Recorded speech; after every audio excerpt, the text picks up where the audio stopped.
Assalamualaikum warahmatullahi wabarakatuh. Selamat pagi anak-anak kelas 5B. Hari ini kita akan mulai pembelajaran IPS ya. Jadi pembelajaran sejarah dari masa ke masa ya. Yang pertama itu kita belajar tentang peristiwa sejarah. Yang pertama adalah zaman prasejarah ya. Bisa kalian lihat zaman prasejarah dari gambar itu ya. Masa prasejarah itu adalah zaman ketika manusia belum mengenal tulisan ya. Masa prasejarah dimulai sejak adanya manusia sampai manusia mengenal tulisan ya. Sumber yang digunakan untuk mengetahui kehidupan prasejarah antara lain fosil dan artefak. Kemudian yang kedua adalah masa kerajaan Hindu-Buddha ya. Lihat dari gambarnya itu Indonesia mulai berkembang pada zaman kerajaan Hindu-Buddha berkat hubungan dagang dengan negara-negara tetangga maupun yang lebih jauh seperti India, Tiongkok, dan wilayah Timur Tengah. Agama Hindu dan Buddha masuk ke Indonesia diperkirakan pada awal Tarik Masehi dibawa oleh para musafir ya. Ini adalah beberapa contoh peninggalan kerajaan Hindu dan Buddha ya.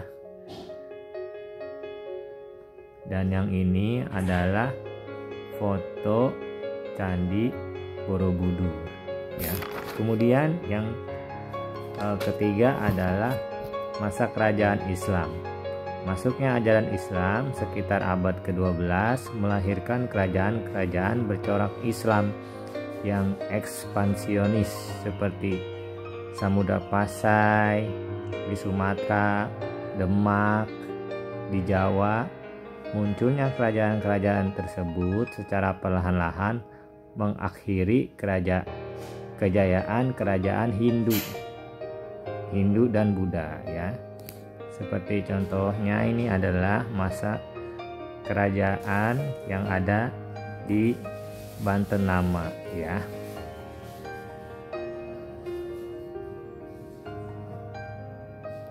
Kemudian kita masuk ke masa kolonialisme dan imperialisme. Masa kolonialisme dan imperialisme di Indonesia terjadi ketika penjajahan yang dilakukan oleh bangsa Portugis, Spanyol, Belanda, Inggris, dan Jepang. Para penjajah melakukan kolonialisme dan imperialisme demi mencapai tujuan dari bangsanya tanpa mementingkan penduduk pribumi Indonesia ya. Secara umum kolonialisme dan imperialisme yang dilakukan penjajah di Indonesia didasari oleh beberapa hal, yaitu mencari kekayaan sebanyak-banyaknya berupa emas, menyebarkan paham mereka, dan mencari kejayaan dan kedaulatan. Kemudian masa pergerakan dan kebangkitan nasional. Masa ini terjadi pada awal abad ke-20. Adapun hal yang mendorong terjadinya pergerakan dan kebangkitan nasional adalah sebagian besar rakyat Indonesia mulai memiliki kesadaran nasional sebagai orang Indonesia.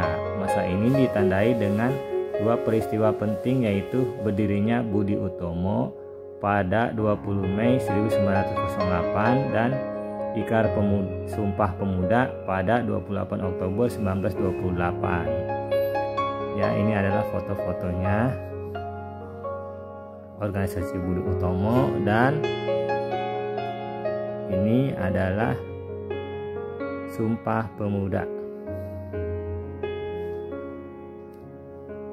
Selanjutnya kita masuk ke masa proklamasi kemerdekaan. Masa ini berlangsung ketika rakyat Indonesia mulai menyiapkan proklamasi kemerdekaan Indonesia sampai dibacakannya proklamasi kemerdekaan oleh Soekarno pada 17 Agustus 1945 di kediaman Soekarno, Jalan Pegangsaan Timur 56.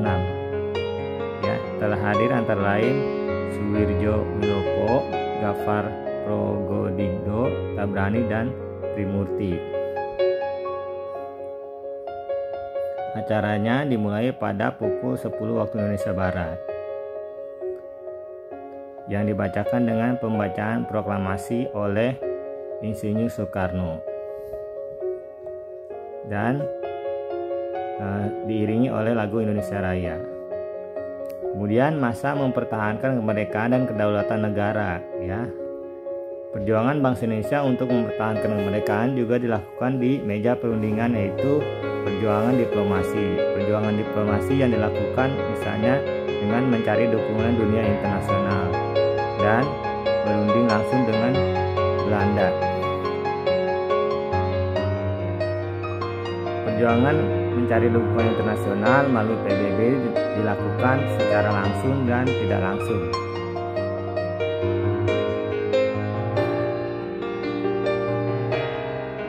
Negara-negara yang mendukung Indonesia pada masa itu yaitu Australia, India, dan negara-negara Liga Arab. Kemudian ini adalah masa Orde Lama. Orde Lama dalam sejarah politik Indonesia merujuk kepada masa pemerintahan Soekarno tahun 1945 sampai 1965.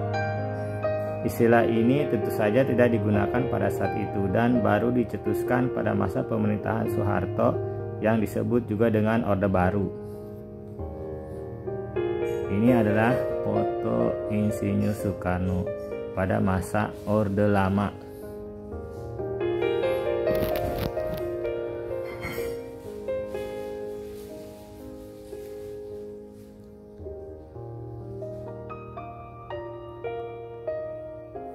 Selanjutnya kita masuk pada Orde Baru.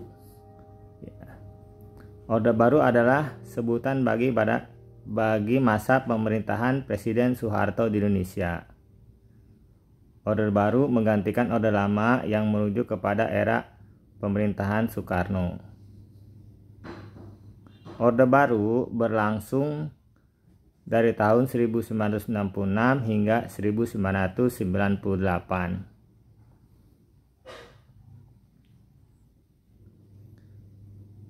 Kemudian Orde Reformasi di Indonesia dimulai sejak runtuhnya rezim Orde Baru, yaitu sejak tanggal 21 Mei 1998. Presiden pertama pada Orde Reformasi antara lain B.J. Habibie, Presiden ketiga Republik Indonesia. Orde Reformasi terus berlangsung hingga sekarang. Ya, demikianlah pembelajaran pada hari ini. Terima kasih atas perhatiannya.